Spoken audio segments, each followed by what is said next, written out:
Bilang pasasalamat sa kanilang serbisyo sa bayan, hinandugan ng mga regalo ang mga sundalong nagpapagaling sa AFP General Hospital. Karamihan sa mga niregaluhan mula sa engkwentro sa Central Mindanao nitong mga nakaraang buwan. Hiling din daw sana nila ngayong Pasko, mabigyan din sila ng cash gift. May report si Chino Gaston. Isa-isang kinamayan at binigyan ng regalo ni Defense Secretary Delphine Lorenzana ang mga sundalong nagpapagaling sa Heroes Ward sa AFP General Hospital. Karamihan ng sundalong narito nasugatan sa mga engkwentro sa Central Mindanao nitong mga nakaraang buwan. Gaya na lang ni Tactical Sergeant Angelito Celesius na 7 buwan nang ginagamot ang fracture sa hita sa pakikipaglaban sa Maute Group sa Lanao del Sur. Siyempre sir na himural kami sa pagpunta kay DND dito sir.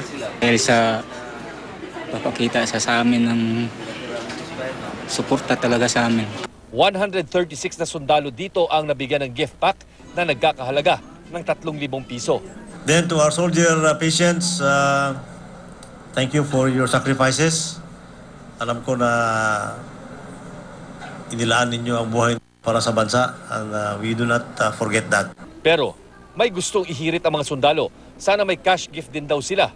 Narinig daw kasi nila ang pahayag gahapon ni PNP Chief Director General Ronald Bato de la Rosa na ang mga police official ay may cash gift para ngayong Pasko. Mula 50,000 pesos hanggang 400,000 pesos, depende sa ranggo.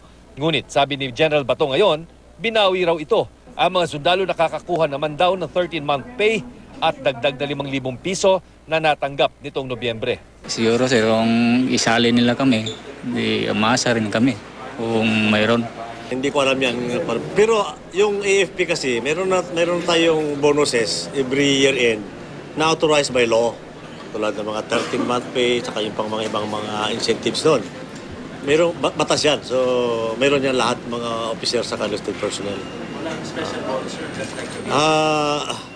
Hindi ko pa alam kung magkakaroon kami dahil hindi naman nagpapunta si Presidente sa amin. Bahala lang si Presidente kung magbigay sa o hindi. Hindi ko nahihingin siguro. Sa mga unang buwan ng kanyang administrasyon, ipinangako ng Pangulong Duterte na dodoblihin ang sahod ng mga sundalo at pulis ngayong Disyembre. Pero dahil wala pang pagkukuhanan ng pondo, sabi ng Department of Budget, sa taong 2018 pa ito, may sasakatuparan. Chino Gaston, GMA News.